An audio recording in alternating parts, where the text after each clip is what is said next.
Բարի օր, հարգելի հայրենակիցներ, երկրորդ կարծիքն է եթերում, այսօր իմ տաղավարում հյուրընկալել եմ տնտեսագետ, Հայաքվե նախաձեռնության անդամ Հրայր Կամենդատյանին։ Բարև ձեզ, պարոն Կամենդատյան։ Ուրախ եմ ձեզ տեսնել իմ տաղավարում, պարոն Կամենդատյան, վաղուց քննարկումներ չենք անցկացրել, ավելի ճիշտ հարցազրույց, եւ պարոն Կամենդատյան,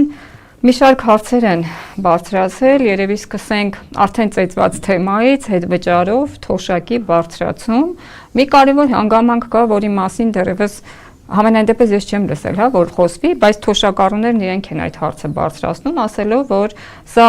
իշխանությունների կողմից դիտարկվում է որպես թոշակի բարձրացում, բայց դա ժամանակավոր բնույթ է կրում, համենայն դեպս գործելու է դեռևս այս տարվա, ընթացիկ տարվա համար, հաջորդ տարի շատ հանգիստ կարող են չեղարկել եւ պահանջում են տվեք մեզ կանխիկով բարձրացրեք մեր թոշակը, մենք այդպես ստանանք մեր թոշակը եւ իմանանք, որ այլևս չեք կարող չեղարկել տվյալ համակարգը։ Սրա հետ կապված կուզեի ձեր մտորումները իսկապես տեղին են նրանց մտահոգությունները թե ոչ։ Ժողովրդական իմաստությունը դա մեկ օրվա մեջ չի ստեղծվում։ Ժողովրդական իմաստությունը դառը փորձի հիման վրա, հետադրենք տարբեր իշխանավորների կողմից նախաձեռնված գեղեցումների փորձի վրա, դապես սոցիալական վիճակի, տնտեսական վիճակի իրենց անալիզի հիման վրա է կառուցվում եւ ժողովուրդը միշտ ճիշտ է։ Այո, ժողովուրդը միշտ ճիշտ է եւ մենք պետք է հասկանանք մի բան, որ մարդկանց խաբելու սահմաններ կան։ Եվ եթե մեկին կարող են խաբել մեկ անգամ, մեկ թեմայով,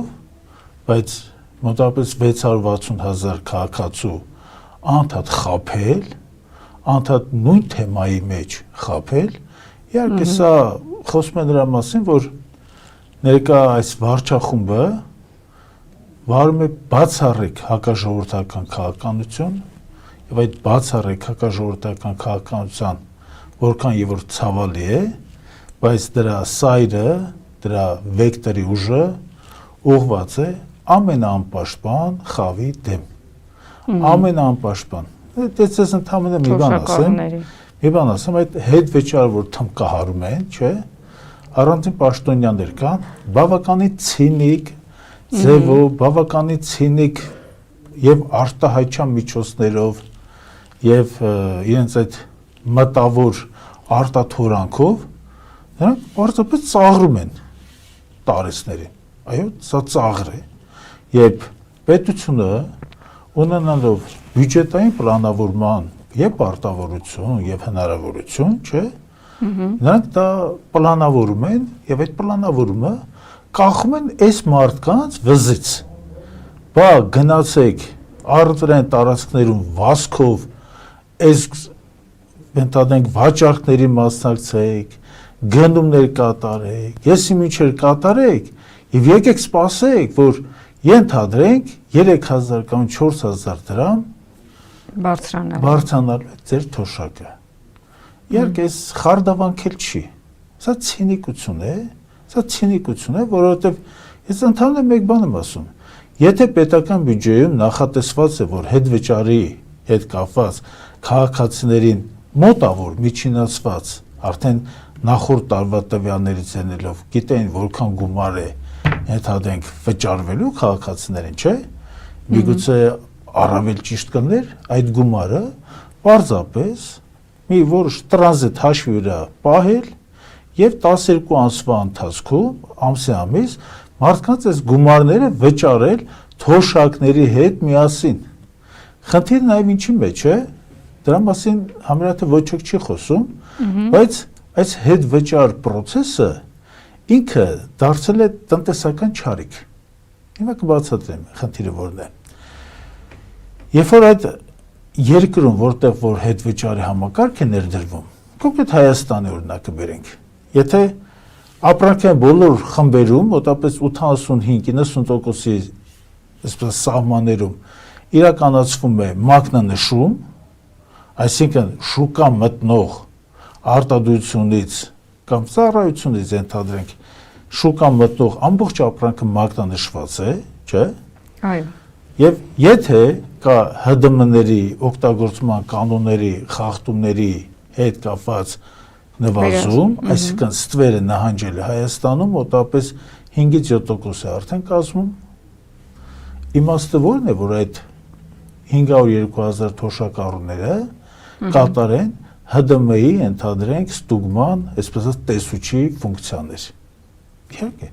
Սա անիմաստ է, եթե պետության մեջ արդեն տնտեսությունը, ծառայությունները եւ վաճառքները թափանցիկ են իրենց մեծամասնությամբ, արդեն 85%-ի կամ 90%-ի են ցեկտում, չէ՞։ Պետությունը պիտի ծախս չկատարի հետվճարի վրա։ Պետությունը պետք է բավարարվի իր մոտ եղած այդ հարկային վարչության գործիքներով ընդամենը։ Այս խեղճ մարդկանց, չեն ուզում ասել, բայց այս խեղճ մարդկանց օգտագործում է պարզապես որպես մի ստուգողական մակարդակ, մի ստուգողական, այսպես լծակ չասեմ, բայց ստուգողական պարտականություն խավ։ Այս մարդիկ ինչ մեղք ունեն։ Այն մարդ փողը կա, չէ, այս մարդկանց տալու եք, պլանավորում ինչի համար է։ Այս մարդիկ պլանավորման մասին փաստորեն եւ տեղեկություն չունեն, որ նման գիտություն կա, տնտեսագիտության մեջ նման կատեգորիաներ կան։ Բայց թող գնան կտենակ, չէ, այդպես չպետք է լինի։ Պետք է լինի հստակ պլանավորում եւ ես ձեզ ասում եմ, որ իմ կարծիքով առնվազն հաջորդ տարի կամ մյուս տարի այս հետվճարի ինստիտուտը վերացվելու է, որովհետեւ պետության վրա կոնկրետ հիմա դա նստում է հետվճարը մի 45 միլիարդ է նստելու արդեն իսկ, չէ՞։ Այսինքն պետությունն է վճարելու բյուջեի այդ հետվճարի գումարը, պարոն Կոմենդատյան։ Հիմա մենք կարող ենք ասել, բայց ո՞նց է լինում, որ ընդհանրապես առանձին առևտրային ցանցեր հետվճարներ են կազմակերպում, օրինակ բանկեր են հետվճարներ կամ դա տնտեսության վարման եղանակներ են, ձևեր են, օրինակ եվրոպական շատ երկրներում կան այդ հետվճարները ովքեր են վճարում,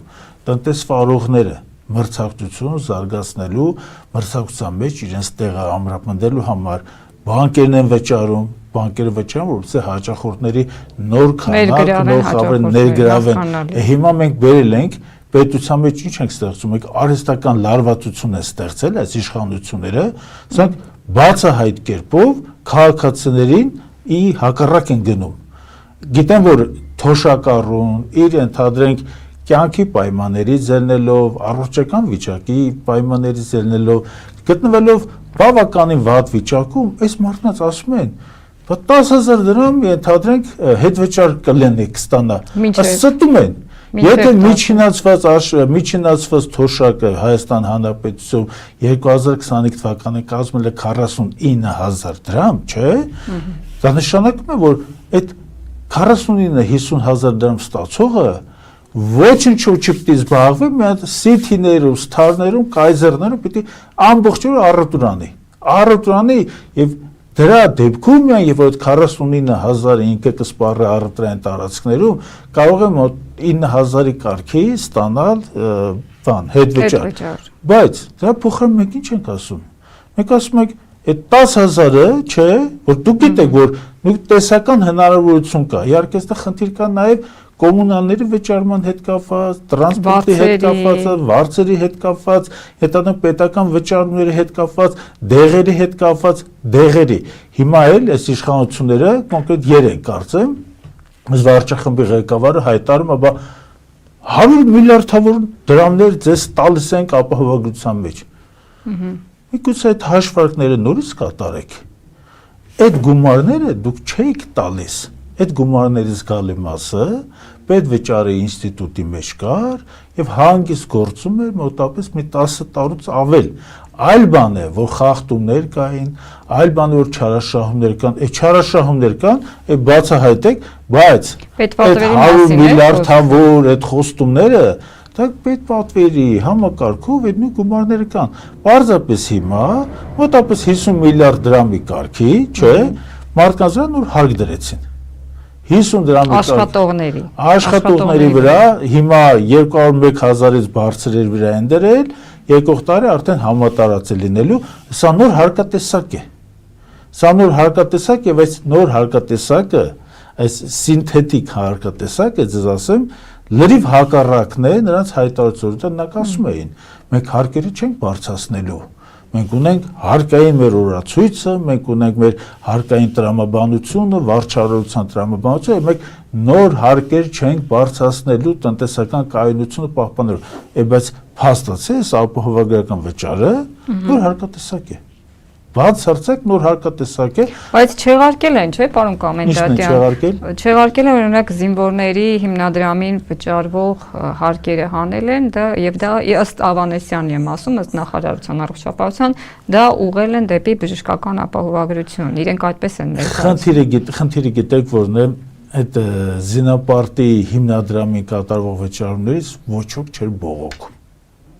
Այո։ Ոչ ոք չէր բողոքում։ Դե որտեվ գիտենք ինչ նպատակ։ Որտեվ գիտենք ինչ նպատակի է ծառայելու, ամենայն դեպս մեր պատկերացումներով մեկ մարդ չկար Հայաստանում, որ այդ վճարումներից դժգոհ էր։ Նույնիսկ երբ որ բարձրացրեցին։ Նույնիսկ բարձրացնելու դեպքում մարդիկ գիտեն, որ դա գնալու են, թադենք հայրենիքի համար արյուն թափած, վիրավորում ստացած, վնասվածքներ նոցող եւ առողջությունը քայքայած մեր հայրենակիցներին բուժելու նպատակով նրանց հետ կապված այդ պրոթեզներ, տարբեր սարքավորումներ կամ արտասահմանում բուժում կազմակերպելու հետ կապված ոչ ոք դրանից չի բողոքել։ Այո։ Ոչ ոք։ Հիմա ինչ տարբերություն։ Այդ գումարն էլ թող մնար, այս կողմից ընդհանուր ապահովագրական վճարը չբարձրացնենք աստղաբաշխական։ Խնդիրը գիտեք որն է, այն բացատրությունները, որ տրվում են, այն մանկական թոթովանքներ են։ Բայց հիմքում մասնագետ մարդիկ հստակ տեսնում որ հիմքում նոր հարկատեսակ ունենալու, այդ նոր հարկատեսակի վրա հենված նոր այսպես ասած գումարներ հավաքագրելու այդ անհագ ցանկությունն է։ Հիմա այդ թեմայի հետ կապված որ ասում են 100 միլիարդավոր դրամներ հենց հիմա կգնաք օպերացիաներ կանեք իրենց իսկ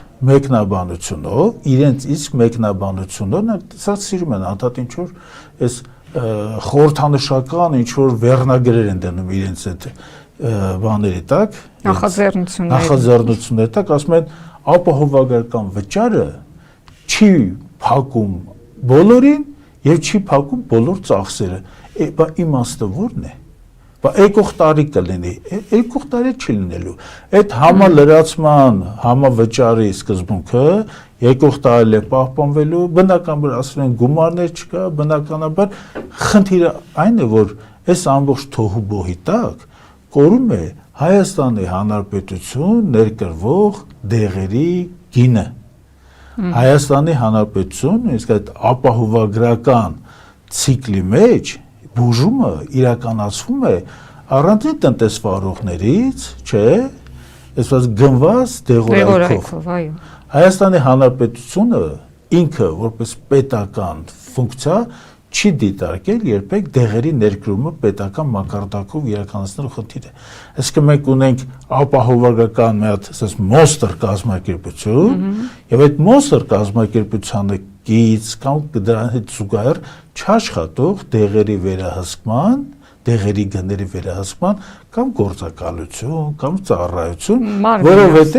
որովհետև այստեղ լուրջ խնդիր կա թվային առումով, բացարձակ թվերի առումով։ Հայաստանի Հանրապետության օրինակ այրումի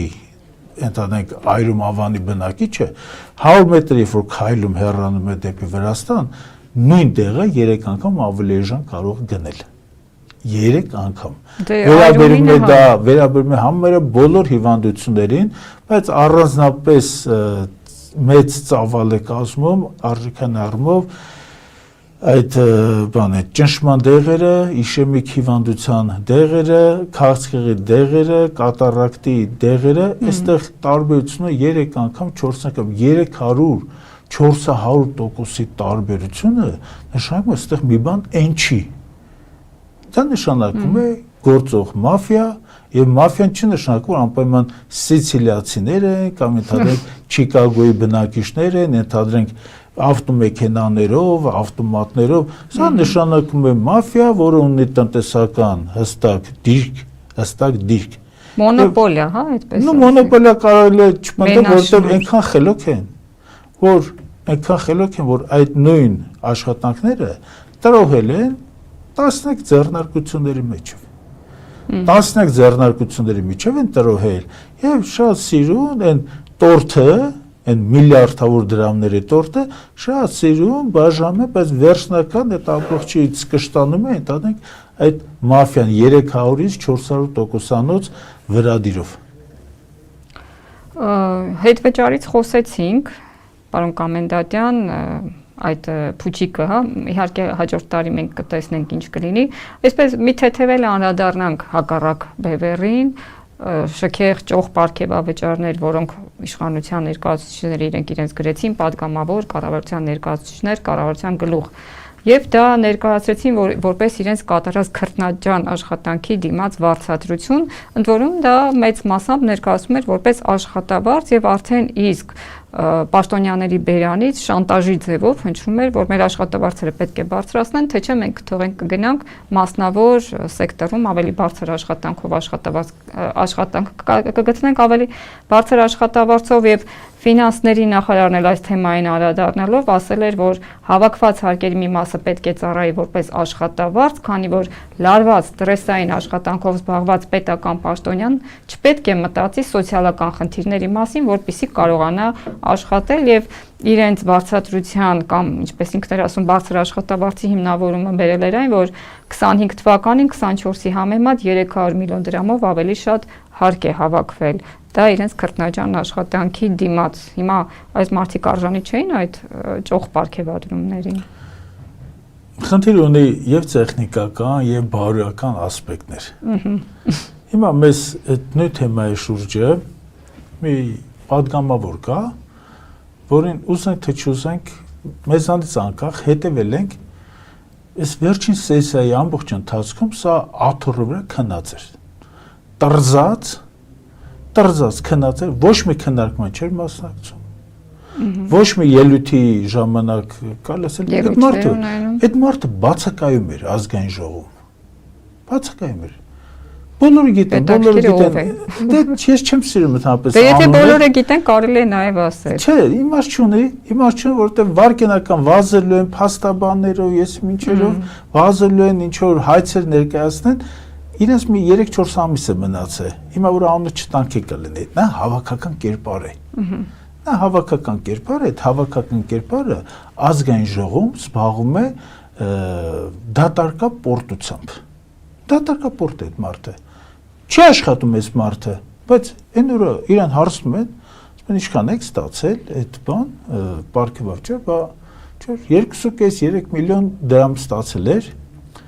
Չի ամաչում, երբ որ իրեն հարցնում են, չի ամաչում, բայց ինքը գիտի չէ, որ ինքը չի աշխատել։ Հիմա դա առանձին հարց է։ Մի հետաքրքիր հարցը նա է, որ այդ քարոզիչների մի բան կա, այսպես հրոսակախումբ կա, ԿՊ-ական։ Այո։ Այս հրոսակա խումբը ընդհանրապես հրաժարվում է։ Ասել են ինչքան գումար է ստացել, գիտեք ինչու։ Որտեղ նույն անձնավորություն է, չէ՞։ 10 րոպեվա տարբերությամբ խոսում է, որ թոշակառուներ ջան, մենք ձեր համար էս ենք արել, մենք ձեր համար էս ենք արել, էս ենք արել, այնց է կա։ 10 րոպե հետո իրեն հարցում են դուք ինչքան ենթադրենք պարգև եք ստացել։ Ասում է կհրապարակեմ։ Կհրապարակում է ո՞րն է։ Այդ թեման հիմա է ակտուալ, չէ՞։ Այդ թեմայի շուրջը մենք կարծիք ունենք փոխանակելու, մենք ունենք լրացուցիչ ինֆորմացիայի ընդհանրենք, այսպես ասած, անհրաժեշտություն, մենք հավատում ենք ձեզ, չէ՞ որ դուք ասում եք, որ մենք ժողովրդի զավակն ենք, մենք ժողովրդի ծոցից ենք դուրս եկել, հանկարծ եւ հանկարծ ոչ մի օլիգարխ ընդհանրենք իր փողով չզարմացնի մեզ, երեք էլ ինչ որ ասում են պետական պաշտոնյայի դուռը ոտով բացողի ոտերը կջարդենք։ Այդ որտեղ են ոտով դուռ բացել, կամ դուք այդ ինչ մի ոտ ջարդողեք, կամ այդ գազանակերպեությունը ում է պետք է ոտ ջարդելը ո՞րն է։ Այս ինկվիզիցիայի տարիները դարերը չի, այսի մողոլական արշավանքի տարերը չեն, ես չեմ կարող հասկանալ։ Դե իրենք աչքերել են հանում, ականջներել են կտրում։ Այդ սարսափի ինչ-որ խոստումները ոտ կջարդեմ, մեկն էլ քիթը կկտրեմ, ականջները կկտրեմ, աշկերը կհանեմ, ում է կահտալի։ Ժողովրդին է կահտալի։ Այս ժողովուրդը ձեզանից ավելի վատ պերսոնաժներ է հանդիպել այս ամբողջ ընթացքում։ Շատ ավելի վատ պերսոնաժներ է հանդիպել։ Այս ժողովուրդը վախեցող ժողովուրդ չի։ Ժողովուրդը պարզապես գիտի, որ որոշակի X պահի ավելի հեշտ եղանակով, չէ, այս մարդկանց սիրուստեցություն է ասելու, այս մարդիկ ընդամենը ամառվա առաջին ասվա, առաջին տասնօրյակում այս եւ կաբինետները կլքեն, եւ այդ ամեն ինչը կլքեն, եւ կհեռանան, կփորձեն հեռանալ, բայց չենք թողելու որ հեռանան։ Խնդիրը սա է։ Հիմա մի խնդիր էլ կա, այդ պարգևավճարների հետ կապված, չէ։ Այո։ Եկեք համադրենք։ Թոշակառուն ինչ են ասում։ Ասում են ստանում ես դու անվանական քո թոշակը, չէ։ Գնա այդ առուտրեն ցանցերում վազի, առուտուրար անընդհատ արա, միջև վերջին կոպեկը, եւ տեսականորեն կստանաս հետվճար։ Հիմա ես առաջարկում եմ, չէ, այդ նույն պարգև ստացողներն, այդ միլիոնավոր դրամներ պարգև ստացողներն, դրանց աշխատավարձը վերջ-վերջում մեթոդիկան հաշվարկի փոխենք։ Տնեք ինչ-որ մի ցուցանիշ, չէ, այդ ցուցանիշը կստանան, այսպես ասած, նախկին ձևով, մնացածը հետվճարով, արդյոք իրենք կհամաձայնեն։ Իհարկե ոչ։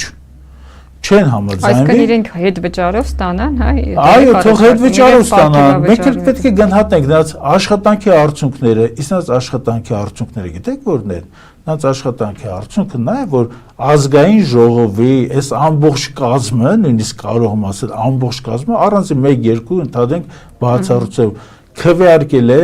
վարկային պայմանագրերի հաստատելու, վավերացնելու համար, որի արդյունքում Հայաստանի Հանրապետության արտաքին եւ ներքին պարտքի հանրագումարը 14.5 միլիարդ է արդեն դարձել, 14.5 միլիարդ։ Մեկ էլ մի խնդիր կա։ Արդեն անցել է այդ սահմանը։ Մեկ էլ մի խնդիր կա,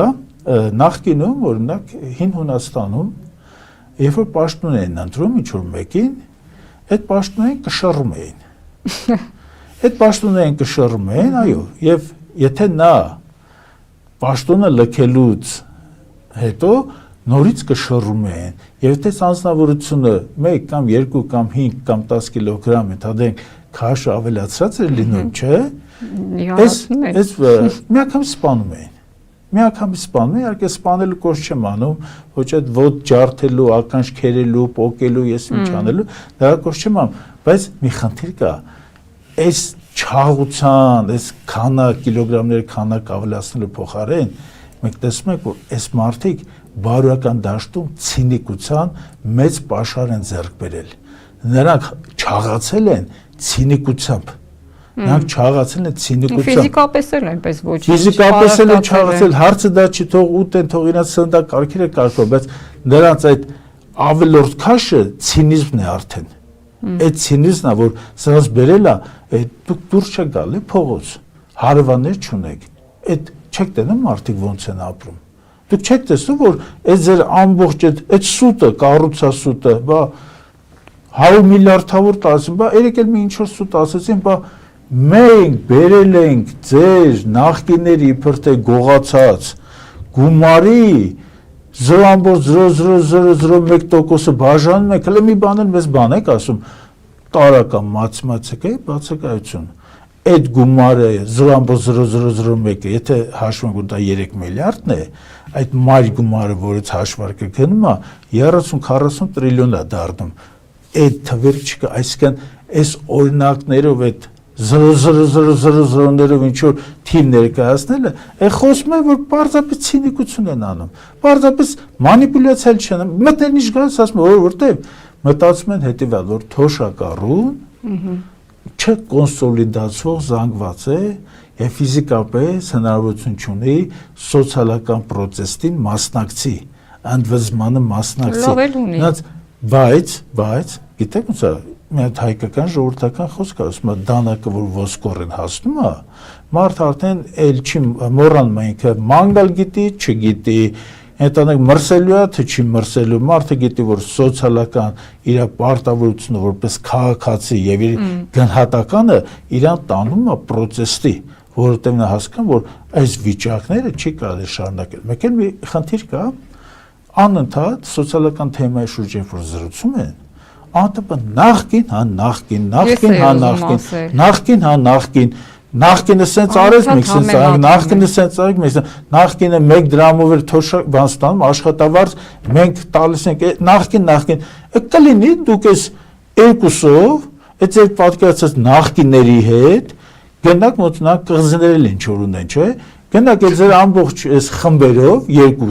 կողմանի երկուստեք, գնաք ինչ որ մի հատ կղզում ապրեք, մի հատ երկպալատ, ընդհանրենք սենատ, այստեղ ձևավորեք, այդտեղ նստեք, կեսը նրանք, կեսը դուք նստեք, անընդհատ մի թեմա շարունակեք։ Հոգնեցինք 8 տարի շարունակ։ Այդ բարդությունից չեն ազատվում, էլի։ Դա բարդություն չի։ Նրանք հասկանում են, որ սա իրանց համար հաղթական, այսպես ասած, կոզին է։ Նախկին։ Գնացեք Հայաստանից, մի հատ կղզ վերցրեք, դիրքավորվեք, իրար մեղադրեք, իրար բռնեք, իրար ծեծեք, այդ ականջ ոտ ջարդել, ինչ ուզում եք արեք։ Այս քաղաքական դաշտը սարքել են ծաղրուծանակի առարկա։ Մարդիկա ֆիզիկապես արդեն գոյություն չունեն, մահացել են, հələ դրա շողքերի հետ են կռիվ տալի։ Հասկանում են, որ դա իրենց հաղթաթուղթ է, բայց չափ կա, սահման կա։ Դե արդեն ծիծաղելի է, արդեն ծիծաղելի, որտեղ նախկինը ցավել չի։ Ես ես մի օրինակ բերեմ։ Կրոնվելը, երբ որ Անգլիայի դիկտատորը, ասենց ասեմ, Կրոնվելը որ մահացավ, Կրոնվելի գերեզմանը քանդեցին, Կրոնվելի այդ կմախքը մի 20 տարի հետո, Կրոնվելի կմախքը բզիկ արեցին։ Մի մասը վառեցի, մի մասը գետը լցեցի, մի մասը տվեն շներին, հասկանում եք ոնց է։ Հիմա այս Կրոնվելը ցավ են սրանք ընկել։ Այն մարդիկ չկան, բայց սրանք նախկինից են խոսում, որովհետև մտածում է, որ քաղաքացին տգետ է, քաղաքացին չի կարդում, քաղաքացին չի հետազոտում, քաղաքացին տեսական աշխատանքի ընդհանրենք հնարավորություն վերլուծական դատողություն ընդհանրենք չունի կամ պարզապես աշխարհայացքը նրա չի ներում իրերը խորքային պատկերացում ունենալու համար, այսանք դրել են այդ նախկին, այնպես թվեր են ասում, թվերի ոչ մի թիվ, որ համադրում է, սա սուտ է, ընդ որում երկի ղեկավար լինելով հանդերձ, չէ՞, աշխարհառանցքային նույնիսկ թեմաների շուրջը թվերի չի տիրապետում։ Գնում եք կանգնում ամբիոնի մոտ, ձեռը ոտով ինչքան էր այդ թիվը։ Հա, երեք նույնիսկ հարցրեց, ասես թվերը ճիշտ եմ ասում, ես թվերը չեմ հասկանում։ Այն թիվը, եթե դու թվերի չես տիրապետում, դու այդ երևույթների մասին ո՞նց ես կարծիք հայտնում։ Եթե դու թվերին չես տիրապետում փաստորեն, այդտեղ մի սուֆլյոր նստած է, չէ, հուշարար։ Այս հուշարարն է երկիրը ղեկավարում։ Խնդիրը գիտեք որն է, այս ամենը բոլորին հոգնեցրել է, այդ կազմակերպող ընդհանրենք խրախճանքները կամ մի նախարարը կա, ասում չեմ հիշում 6 միլիոներ թե 7 միլիոներ։ 2-3-ն էլ այդպես պատահա, չէ՞, 6 միլիոներ, 7 միլիոներ, եսի ինչեր, չէ։ Լավ, ուրեմն դու մտածում ես, եթե մի թոշակառուն ստանում է 50,000 դրամ, ենթադրենք, միջինացված թիվ եմ ասում։ Դու մտածում ես ուրեմն 20 հոգի հայ մարդ տարիքով, դրանց թոշակը կազմում 1 միլիոն դրամ։ Դու ասում ես, փաստորեն այդ 20 հոգու փողը չեմ էլ հիշում, 6 միլիոներ, 7 միլիոներ, այս կարգի վերաբերմունք, կամահրական, վերևից չասեմ, էլի ոչ արդարացված, որովհետև մենք Հայաստանի Հանրապետությունը եւ նաեւ սոցիալիստական Հայաստանի Հանրապետությունը ունեցել է ղեկավարներ շատ ժողովրդական։ Այս մարդիկ ինչ են արել, այս մարդիկ երկիրը կառուցել են։ Հիմա մեր այս հիմիկվաներին հարցնենք, մի գործարան կառուցած կան։ Դե հեսա շուտով շոկոլադի մեծ գործարան ենք ունենալու, պարոն Կոմենդանտյան, այն հերոստացույցների, կենցաղային տեխնիկայի, հայկական գործարանների կողքին։ Այդ հերոստացույցների, այդ գիտեք խնդիրը որն է, գախանց բոլորը գիտեն, որ դրանք տապալված մտահղացումներ են։ Եթե կա Չինաստան, եթե կա Մալազիա, եթե կա Թայվան, որտեղ այս ամեն ինչի շուրջը ենթակառուցվածքը ստեղծվել գեր արագ զարգացող եւ գիտելիքահեն եւ կիրառական եւ նաեւ այսպես ասած գնագոյացման հնարավորությունները սպეციფიկ բավականին նկատում նա ծովային ընդհանրենք մատակարարները Հայաստանը նման բան չէր կարող ստեղծել։ Մարդիկ գիտեն, որ դա սուտ է, գիտեն, որ մեկ ամիս հետո դա փակվելու է, լավագույն դեպքում դա կարելի է ընդհանրենք հավաքման ինչ-որ արտադրամաս լինի, այդ հավաքման արտադրամասների ոչ տեխնիկական մակարդակն է բավարարում բարձրակարգ բան ինչ որ արտադրելու, ոչ է։ Իսկ այդ շոկոլադի կամ մնացած այդ բաների հետ կապված մեքենաների նույն մեքենաները տապալվեց, անուններ են ինչ որ դրել, սեպուհ են դրել, մարսպան են դրել, տվեսին կանցլեր են դրել, ինչ են դրել։ Այս դրանք խայտարակություններ են, դրանք ձախ ուղված փորձեր են էքստենսիվ զարգացման։ Դրա փոխարեն ավելի ճիշտ կլներ Հայաստանի Հանրապետություն բարձրագույն ուսումնական հաստատություն նոր դիսցիպլիներ դասավանդելը։ Նոր, այս գիտեք ոնց է, լավ վատ մենք արդեն ոնց որ դուրս են գալիս այս աշխատանքների մեջից, բայց փոխարինող գալիս է երիտասարդ սերունդը եւ երիտասարդ սերնդի հետ կապված աշխատանքներ այնքան մեծ են եւ հիմնականում շեշտը դրվի նոր տեխնոլոգիաների վրա, նոր դիսցիպլինների վրա։ Խնդիրը այդտեղ մենք Հայաստանի Հանրապետության հաջողություն այդ դաշտում է, որովհետեւ հանքաքարը վերջ-վերջում մի օր ավարտվելու է, չի ավարտվելու։ Պարզապես պարունակությունը դրա մեջ համապատասխան օգտակար հանածոյի ավելի քիչ է լինելու եւ դրա նկատմամբ հետաքրքրություն նվազելու է։ Մենք ունենք խնդիր ապագա տնտեսություն կառուցելու, այս ապագա տնտեսությունը միայն ներկա տեխնոլոգիական զարգացումների հետ կապված հարցերը բուհերում լուծելու մեջ է եւ ազգային լաբորատորիաների ցանցի ստեղծելու մեջ է։ Պարոն Կոմենդանտյան, դուք ձեր էջում պարբերաբար անդրադառնում եք ԽՍՀՄ տարիներին ստեղծված հսկայական արտադրական միավորումներին, ինչպիսին Նաիրիտն է եւ մյուս գործարանները, որոնք այսօր մեղմ ասած չեն գործում, թալանված են եւ անհուսալի այն աստիճանի, որ որևէ ներդրող հույս չի դնում եւ չի համաձայնում գնել այդ ընկերությունը այդ արտադրությունը եւ շահագործել նորից։ Նպատակը ո՞րն է, դուք կարծում եք հեռանկարային է այդ գործարանների վրա ներդրումներ անելը, թե պետք է ամեն 0-ից սկսել։ Այստեղ մենք ունենք հնարավորություն համադրելու մի քանի բաղադրիչներ։ Բաղադրիչներից առաջինը դա ինժեներատեխնիկական անձնակազմն է։ Ինժեներատեխնիկական անձնակազմ հիմա Հայաստանում կարելի ասեմ չկա։ Եթե մի զոդողի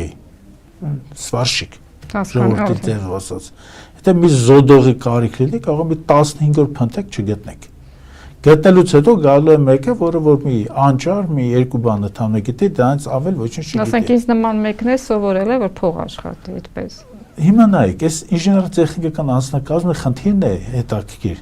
Շատերը օրինակ տեղյակ չեն, որ կան օրինակ կոմբինատներ, օրինակ Անգլիայում ենթադրենք։ Անգլիայում կան կոմբինատներ, որտեղ մարդկանց սվաղ անել են սովորացնում։ Դրանք մեր այս միջնակարգ մասնագիտական կրթօջախները չեն։ Ես մեր միջնակարգ մասնագիտական կրթօջախները շփում ունեմ, որակը այդտեղ դասավանդման կարելի ասել բացարձակ անհույս է։ Բացարձակ անհույս է, ժամը վաճառությամբ են զբաղված այդտեղ։ Պրոստը գլուխ են պահում, ուսուցանողն է գլուխ պահում եւ ենթադրում սովորողը։ Վճար են վերցնում։ Վճարն էլ իր հերթին բավականին բարձր է, խորենացու խոսքերով ասած, սովորեցնելու մեջ փութաջան, սովորելու մեջ ծույլ։ Հիմա նայեք, այս հսկաները երբ որ մենք ասում ենք նախ նրա համար, որ մենք պետք է վերջ-վերջո հասկանանք, որ Հայաստանը պետք է գնա ինդուստրիալիզացիայի ճանապարհով։ Հայաստանը պետք է ունենա արտահանելի ճյուղեր։ Այդ խոշոր կառույցների մասին, որ մենք հիշատակում ենք, այս կառույցներից օրինակ կարող եմ օրինակ բերել, ենթադրենք Նաիրիտը։ Նաիրիտը արտադրում է քլորոպրենային կաուչուկ, չէ՞։ Աշխարհում 3-րդ տեղն էր։ Եվ պատկերացրեք, որ մեր քլորոպրենային կաուչուկով մենք մասնակցում ենք բազմաթիվ արտադրական մնացած ճյուղերին։ Օրինակ ավտոմոբիլաշինության մեջ այդ մեր քլորոպրենային կաուչուկից ստանում են այսպես ցելոֆաներ են ստանում, ապակիների մեջ են օգտագործում, ընդհանրեն միայն դա, ստանում են բազմաթիվ դետալներ, ընդ որում տարբեր ճյուղերի հետ կոոպերացիա աշխատանքի բաժանում, մենք միջազգային աշխատանքի բաժանմանը մասնակցում էինք։ Հիմա մենք ինչին ենք մասնակցում։ Ոչինչին։ Մի կարող է միտեղ մեկը այդ ձեր ասած շոկոլադի ֆաբրիկա բացի, շոկոլադի ֆաբրիկա բացելուց հեշտ բան չկա։ Grand Candy-ն օրինակ կա։ Հեշտ դա շատ հեշտ բան է, դա ընդամենը հումքը շոկոլադը ներմուծում է, ընդեղենը ներմուծում է եւ այդ ընդեղենի ենթադրենք փաթեթավորումը խնդիր է ամենը։ Այս դա տեխնոլոգիական առաջընթացի ինչ որ բաղադրիչներ տարեր չի պարունակում։ Իսկ այդ մեծ կառույցները, օրինակ հայ էլեկտրոններ, հետադենք Վանաձորի խիմպրոմներ, օրինակ կաբելի գործարաններ, այս բոլորը իրանք հնարավորություն ստանում իրենց ծավալներով համաշխարհային աշխատանքի բաժանման մեջ իրենց դեր ունենան։ Իսկ աշխատանքի բաժանումը ենթադրում է իր միջոցների հաշվին ինժեներական, տեխնիկական աշխատողների ուսուցանում, տարբեր տեղեր ընդհանրենք նրանց գործողում, հետադենք կադրերի փոխանակում եւ տեխնոլոգիաների տիրապետում։ Տեխնոլոգիաները գիտեք ինչպես է, նանիշ որ տվեցին ու արդեն դու ունես Միջև ստանալը դու պիտի ձեռնարկությունների հետ աշխատանք ունենաս, դու քո կադրային ռեզերվ պիտի ստեղծես, քո տեխնիկական աշխատողների պերսոնալի խնդիրը պիտի լուծես, մենք սա որ հիշատակում ենք, մենք ինչ ենք անում, ամենակարևորն է, մենք մարդկանց հույս ենք տալիս։ Մենք մարդկանց հույս ենք տալիս, որ գալու է նոր իշխանություն, եւ այդ իշխանությունը գնալու է արդյունաբերական զարգացումը մտքում համար մեր խնդիր ունենալով։ Էսա խնդիրը եւ երկրորդ խնդիրը նաեւ այստեղ կա, մենք ինչ ենք այդ խոշոր հիմնարկների հետ կապված որոշակի վերջերս աշխատանքներ տան, որտեղ այստեղ կան կոլեկտիվներ, իսկ կոլեկտիվները դրանք այսպես ասած ինքնակարգավորվող եւ կոնսոլիդացվող զանգված են։ Այս մարդկանց մենք քաղաքացիներին իրանք չունենք մոռանանք, իրանք չունենք նրանց վաստակը մոռանանք, իրանք չունենք նրանց պարզապես այսպես չտեսնենք, սպասենք որ այս մարդիկ գնան աշկից հեռու մահանան ենթադրենք իրենց տները։ Դրանք են այսօր թոշակառուներ, եթե կան։ Խնդիրը գիտեք որն է։ Խնդիրը նրա մեջ է նաև որ մեր մոտ թոշակների համահավասարություն կա որոշակիորեն, բայց մարդիկ կային, որ վնասակար արտադրություններում են աշխատում, այս մարդկանց համապատասխան թոշակի մեջ հավելումներ պետք է լինեին։ Իրենք ավելի բարձր թոշակներ չեն ստանում, ոչ, իրենք պետք է ստանային ավելի բարձր թոշակներ։ Ես ինքս ժամանակին աշխատել եմ պոլիվինիլացետատ արտադրական միավորում, նույն նայրիտին, այսպես ասած, հարակից արտադրության մեջ աշխատել եմ եւ պատկերացրեք, որ իրապես վնասակար արտադրությունների մեջ աշխատող քաղաքացիների եւ կյանքի տևողությունները շատ կարճ եւ բացի դրանից նրանք ունեն առողջական բազմաթիվ խնդիրներ եւ այդ առողջական խնդիրները որոշակիորեն ամենօրյա խնամքով կարգավորելու խնդիր եւ հետաբար եթե նրանք թոշակառեն բնականաբար նրանց հետ կապված հավելումները ավելի բարձր դեն հետո խնդիրը գիտեք որն է մենք հիմա ունենք մարդիկ իբր թե Հայաստանը ղեկավարող իբր թե չեն ոնց հասկանում նրանց տարբեր տեղերից են ղեկավարում այս մարդկանց զգալու մասը արտադրական փորձի պատմություն ընդհանրապես չունի մեկը խմբագիր է եղել մեկը դերին մամուլի դերին մամուլի մեկ ինչ որ թուրքական համալսարաններում ինչ որ մի ծրագրով է զբաղվելուց եղել այն մեկը ինչ որ մի հատ թերթի խմբագիր էլի լրագրող այն մեկ չխնդիրը գիտեք որն է լրագրողը իհարկե լրագրողի աշխատանքը շատ բարձր է գնահատում բայց լրագրողը արտադրության խնդիրներին խորքային իմաստով այսպես տիրապետելու հնարավորություն չունի եթե նա այդտեղ չի աշխատում եթե նա չի շփվում այդ արտադրության ամբողջ ցիկլի հետ Պարոն Կոմենդատյան ԱԺ-ի տնտեսական բլոկը ոչ թե տնտեսագետ է ղեկավարում այլ տնտեսական թեմաներով գրող լրագրող ինչի մասին է խոսքը Ես այդ անձնավորության մասին ոչինչ չեմ ուզում, անձի մասին չեմ խոսում, նկատի ունեմ ընտրել են այդպիսի որակի մասնագետ։ Ես այլ բան ասեմ, 3-4 ամիս առաջ մի հոգու ընտրեցին առողջապահության եւ սոցիալական խնդիրների հանձնաժողովի նախագահ։ Բուժքույր էր այդ կինը, եթե չեմ։ Ռիփսիմեն, ենթադրենք։ Ազգանունը չեմ հիշում։ Ես հիշում եմ, որ իրենք ինչ որ կույս Ռիփսիմեին էր նմանեցրել, բավականին զավեշտալ է, ընդ որում ասելիք չունեմ, բայց խնդիրը գիտեք որն է։ Հաստացի 80-90 հոգով, չէ, այդ իրենց խմբակցության ուսումնասիրել էին, չէ, եւ ասած 80 հոգի սխալվել էին։ Այս կինը այդ աթոռը հետ կապված ֆունկցիոնալ պարտականությունները իր համար չէին։ բարձր են, ինքը ակնհայտ տապալել է, հիմա կփորձեն ինչ-որ անձնական թեմաներ գտնել, նեղացվածություն, այդ բոլորը դնում եք մի կողմ, բայց ակնհայտ է, որ այդ ԿՊ խմբակցությունը, չէ, 80-90 հոգով եւ իրենց, այսպես ասած, աստվածներով, պառնասով, չէ, որոշել են, որ այս կինն ելնելու հանձնաժողովի ղեկավարը 3 ամիս հետո հասկացան, որ այս կինը չի տիրապետում, մասնագիտական հնարավորություններ չեն ներում։ Ինքը ասում էր աշխատանքս դա հոգատարություն է, սեր է, ես միջեր։ Դե կրթություն չուներ, այդ մարդուն ո՞նց է բերել։ Խնդիրը գիտեք որն է, որ բնագավառներ կան, մասնագիտական, տեխնիկական, այնտեղ արհեստավորի պատկերացումներով, այսպես կաֆել խփող է ասենց ասեմ, պատկերացումներով չես կարող առաջ գնալ։ Չես կարող, որովհետև դրանք զարգացող բնագավառներ են, այդտեղ գիտական մտքի հետ դու պետք է անդրադառնաս, դու պետք է առնվազն մի քանի լեզու իմանաս, դու պետք է այդ բոլոր սեմինարներին, հնարավոր սիմպոզիումներին, օրինակ Դավոսի հանդիպմանը ենթադրենք, եթե հնարավորն է երկրի ղեկավարը գնա ոչ թե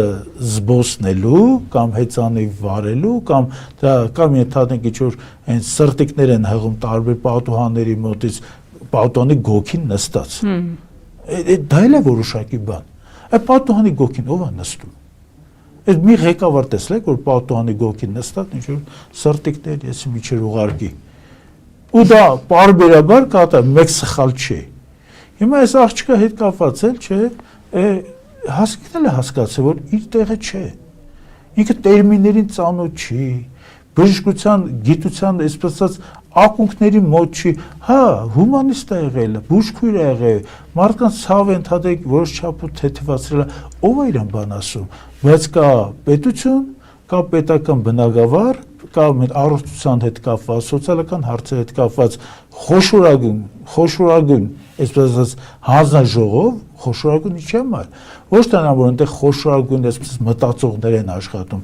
այլ որովհետև այդ թեմայի շուրջը պետական բյուջեից տրվում է ամենամեծ, ենթադրենք, ֆինանսավորումը։ Այս բերել են մարդու, որ ակնհայտ տապալել է։ Բայց նկատենք, որ նա հասցրեց գոնե պարգևավիճար ստացավ, պարոն Կոմենդանտյան, այդ 3 ամսվա փառահեղ աշխատանքի դիմաց։ Տիկին Ասլանյան, խնդիրը գիտեք որն է, որ այս պարգևավճարները ոնց եկել են, նույնիսկ հալվելու են գնան կորեն։ Ջրի բերածը ջուրն էլ տանելու է, խնդիրը գիտեք որն է, խնդիրը մեր մի քիչ վերամբարձ է կարող է հնչում, բայց մեր հավերժական Հայաստանն է։ Մենք հավերժական Հայաստան, այդ կոպեկները ոնց եկել են գնացել են, այդ կոպեկները ես մի օրինակ բերեմ, շատ հին քաղաքների, որ պեղում են, հայտնաբերում են ինչ-որ բանը, կճուճներ, միջև պռունկը ոսկի լցված։ Սրանք այն մարդկանց հավաքածն է, ովքեր չեն ծախսել, ովքեր մոտիկ չեն եկել, ովքեր հետադենք կյանքից իրենց զրկել են, ովքեր հավերժական ընթացքի մասին պատկերացումներ չեն ունեցել։ Հիմա այդ փողերը, որ եկել ստացել են, չէ, գնալու է կորի, այդ կճուճների փողերի նման գնալու է կորի, ինչի մասն է խոսքը։ Կարևորը մեր հավերժական Հայաստանն է եւ կարևոր մեր հայ ժողովուրդն է, էս է խնդիրը։ Եվ պարոն Կոմենդանտյան, քանի որ խոսեցինք, հա, թոշակառուների մասին, չեն կարող չանդրադառնալ ծայրահեղ աղքատության, ընդհանրապես աղքատության խնդրին Հայաստանում։ Հիշում եմ ամիսներ առաջ ԿՊ խմբակը այդպիսի հոլովակ էր տարածել, որ 26 թվականին Հայաստանում ծայրահեղ աղքատություն չի լինելու, իրենք որ այդպես ջանասիրաբար աշխատում են, իրենց ջանքերով կրճատվել է աղքատությունը Հայաստանում, իսկ ծայրահեղ աղքատությունը վերանալու է։ Համաձայն եք, այսինքն դուք ունեք վիճ տվյալներ իսկապես նախ ո՞րն է ծայրահեղ աղքատությունը այսօր համարվում Հայաստանում, կան ծայրահեղ աղքատներ եւ ովքեր են նրանք։ Ծայրահեղ աղքատները Հայաստանի Հանրապետությունում բնակչության մոտավորապես 0.6%-ն է կազմում։ Այդ մարդիկ օրական 600 դրամ ունեցող մարդիկ են։ Հիմա կասեք ո՞նց, բայց դա թոշակառույց, դա թոշակայից քիչ է, դա չի շակուրնակ թոշակային տարիքի մարդիկ են։ Դրանք երիտասարդներ են, ովքեր որ մի չեմ կոպիտ ասեմ, չէ, հիվանդ չեն, աշխատող չեն, հնարավորություն չունեն, ինչ-որ պարտքերի մեջ են, ինչ-որ տարատեսակ կյանքի հարվածներ են ստացել, չէ, ու դուրս են եկել այդ ակտիվ ընդհանրիկ ամեն ինչով զբաղվելուց, սովորելուց, աշխատելուց, ընդհանրիկ խորանալ թոշակառուներ չկան իրենց մեջ։ Այդ ասում կարող է իրապես չէ լինի թոշակառուներ, որտեղ թոշակառուները գոնե 36,000 դրամ, գոնե 36,000 նվազագույն թոշակը ստանալու են, բայց մենք խնդիր ունենք այդ մարդկանց զգալի մասը ամուսնացած է, ունեն ընտանիք, ու սովամահության եզրին այդ մարդիկ կարելի ասել գոյությունը մի կերպ յոլա են տանում կամ կոպիտ չասեմ, էլի քաշ են տալիս, բայց խնդիրը գիտեք որն է, պետությունը առանձին երկրներում այդ թեմային այլ կերպ է վերաբերվում։ Այդ մարդկանց առաջին հերթին պարանի որոշակի նեցուկի խնդիր է պետություն լուծում, հիմնական դրանք գյուղական վայրերում են այդ մարդիկ էլ ապրում, նրանց տալիս են այց կամ կով են տալի եւ նրանց խորհուրդ են տալիս առանձին ծրագրեր կան հաջողված, օրինակ Եթովպիայում են այդ ծրագիրը արել, Մեքսիկայում են արել, այս մարդիկ գոնե մի բան ունենում են պարեն օգտագործող ունեմ սեփական արտադրության սնունդ, հա, այդպես։ Սեփական պանիր են ստանում դրան, պանիր են ստանում, կարակ են ստանում, ինչ որ մի նեցուկ է։ Այս մարդկանց մենք պիտի այս հարցը կարգավորենք, դա ամոթ է։ Հասկանալ է, որ կան նաև մարդիկ, ովքեր դիտավորություն չասեմ, բայց այդ վիճակի մեջ հայտնվել իրենց մեղքով կամ օգնության դեպքում, եթե փող տանք, չէ, եթե փողը նույն պահին տանելու ինչ որ նիսայի տետրերի մեջի պարտքեր փակեն։ Խնդիրը նա է, որ մարդկանց պիտի աշխատանք տանք, իսկ ինչ վերաբերվում է ընդհանուր աղքատությանը եւ այդ վիճակական վարություն կոչված այդ ամենավատ կառույցներից մեկն է։ Հիմա այնտեղ նոր մեթոդոլոգիա են փոխել, որ հաշվարկեն այդ աղքատությանը, բան նախկինում գործողով մոտապես 23.7 էր, հիմա ինչ-որ 21.7 դարձավ, 3%-ով իբր թե աղքատություն։ Սա պարզապես այդ հաշվարկների մեքենայնություն է եւ մեթոդոլոգիայի փոփոխությունները, նորից ասեմ ինչի համար են, ամեն մեկը ցանկանում է իր աշխատանքի վայրում մի ծառայություն մատուցի այս վարչախմբին, որ իրենց պետքականության մասին նրանց մոտ ունենան դերական ձևավորված կարծիք, սա է խնդիրը, բայց նույնիսկ այդ 21.7%-անոց աղքատությունը, դա մեզ հուշում է, որ ամեն 5-րդ մարդ աղքատ է։ Հիմա ամեն 5-րդ մարդը աղքատ է, չէ, նորից առաջանում է այստեղ խնդիր։ Այդ ո՞նց եք դուք ապրում։ Ո՞նց է այդ կերակուրը կուլ գնում, երբ որ դուք գիտեք, որ դուք ստանում եք 7 միլիոն, 9 միլիոն, սրանք ընդորում այսբերգի գագաթն են, ես ձեզ ասեմ, իրանք սենց են անում, չէ, ես էլ սենց եմ, սա այսբերգի գագաթն է, մենք ամբողջ ինվորմացիային չենք տիրապետում, տարվա ընթացքում ինչ ծրագրերի դիմաց ինչ փող են ստացել, էսրա դիմաց ինչ են ստացել, մենք դրանց գործողումների թվերի մասին չենք բանում, մենք չգիտենք սրանք գործողումը գնալու ժամանակ որտեղ են բնակվում, մենք չգիտենք այս գործողման ժամանակ ճաշկերույթների, նախաճաշերի ես միջեր համար ինչպեսի գումարներ են իրենք ընդհանուր պետությունից ստանում, մենք չգիտենք սրանց գործողումների ընթացքում ստացած նվերները արդյոք ամբողջովին գալիս են ընդհանրենք դրանց նկատմամբ իրականացում է որոշակի հաշվառում կամ նրանք հանձնում են պետական գանձարան, մենք չգիտենք դրանց մասին, այս այսբերգի, այս վերջի մեկ ամսվա այդ Բարդուղոմեոսյան ֆինանսական գիշերը, որ այդ ստորագրեցին այդ 3 միլիարդը ստացան,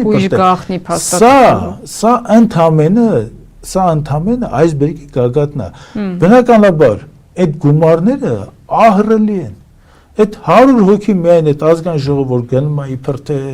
պատտվում է այս երկիր, այն երկիր, այս երկիր, այն երկիր, դրանց աշխատանքի արդյունքը զրոյական է։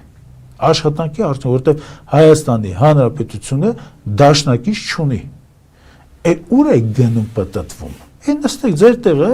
ինչ պետքա ձեզ ընդհանրենք Ալիևը կասի կամ Էրդողանը կասի։ Էլ ուր եք մեր պետական դաշնակից, այլ դուք որպես տնտեսագետ նույնիսկ արտաքին ներդրում չկա, քանի տարի է մետրոպոլիտենի նոր կայարանի համար ներդրող են ման գալիս, այդպես էլ չգտնվեց։ Այդ մետրոյի խնդիրը գիտեք, սա իրենց քարոզչական բանից օճառային այդ փրփուրներից մեկն է, իրենք իսկ հասկանում են, որ տեխնոլոգիական նման լուծումներ Հայաստանի Հանրապետությունում չեն կարող կատարել։ Դե դրա համար ներդրող են ներդրողի համար էլ, ես ընդհանրապես մի բան ասեմ, ցանկացած ներդրող Հայաստանի Հանրապետություն որ գալիս է, նա պետք է իմանա, որ հարկային մեկ տեսուչ, անհայտ տեսուչ կարող է հազարականով գալ, իրենց մոտ ընդհանրենք նկարագրել 10 միլիոն կամ իբր թե արձանագրել 10 միլիոն դրամի ընդհանրենք խախտում, հարկերից խուսափում դա վերավորակավորվի եւ այդ ներդրողը հայտնվի քննչական կոմիտեում։ Դե Սամվել Կարապետյանի հեծի դեպքն էլ երևի թե ամենավառ օրինակներից մեկն է, թե ինչու Հայաստան բիզնեսի հետ կապված վարչարարության փոփոխությունները դրանք անհրաժեշտ են, դրանք վաղուց են անհրաժեշտ եւ կարծում եմ, որ բիզնեսի ներկայացուցիչները պետք է մի հարց իրենց մեջ գոնե լուծեն, պաշտպանեն այս իշխանությունը եւ մնան անընդհատ չէ, այսպես տրամաբանված վախի մեջ եւ այսպես ասած քրեական պատասխանատվության ենթարկվելու ոչ երջանիկ հեռանկարի մեջ, չէ, թե ընդհանրենք աջակցել ուժերին, ովքեր բերում են ծրագրեր եւ այդ ծրագրերի մեջ մտածել առաջնակարգ կետերից մեկը բիզնեսին նման այդ դիկտատից, նման վտանգներից ազատելու խնդիրները, նման բան չպետք է լինի։ Ինչ է նշանակում բիզնեսմենը հայտնում է քննչական կոմիտեում եւ ժամերի ընթացքում ընդհանրեն կալանքի որոշում է կայացվում։ Չպետք է լինի, բիզնեսի հետ պետք է աշխատել, բիզնեսին պետք է բացատրել, ասում են ամեն ինչ պիտի անես, որ ստեղծագործ մարդը, ստեղծարար մարդը, ջիղ ունեցող մարդը չհայտնվի տնտեսությունից դուրս։ Իսկ հիմա այդ սարսափի տեսարանները ոտու ձեռքը ջարդեն, մեզ կանեմ, մենք կանեմ քիթ երես բան, ես մի բան ասեմ, այդ քիթ ականջ բան կտրողները մի ուկրաինական երբ որ շերեմեցևները եւ Ռեջպոսպոլիտան, երբ որ Ուկրաինայի տերն էր ժամանակին, այն ժամանակ ճորտ գյուղացիներ որ փախնում էին, որովհետեւ դրանց որ բռնում էին փախուստից հետո, որովհետեւ երկրորդ անգամ փախնելու ժամանակ նրանց հեշտ հայտնաբերեն քթերեք ու ականջները կտրում էին։ Հա, խալոպ, դրանց խալոպ էին կոչվում, այդ խալոպներին քիթ ականջները կտրում են, արդեն մարդիկ փախնելու հնարավորություն չեն ունել։ Բոլորը ճանաչում։ Բոլորը ճանաչում են, որ գիտեն, որ սա Բեգլի Քրիստիանին է, փախած գյուղացի է, ճորտա ու ինչ են անում։ Հիմա այս մարդիկ որ ասում են քիթ ականջ բամակրտեմ, հավանաբար այդ ուկրաինական լեհական պատմության ազդեցության տակ է։ Շնորհակալ եմ, պարոն Կոմենդանտյան, եթե ավելացնելու ոչինչ չունեք շնորհակալ ենք նաև նրանց, ովքեր դիտում էին մեր եթերը, հարգելի հայրենակիցներ, երկրորդ կարծիքի տաղավարում այսօր զրուցում էի Հայ Ակվե նախաձեռնության անդամ տնտեսագետ Հրայր Կոմենդանտյանի հետ։ Ցտեսություն։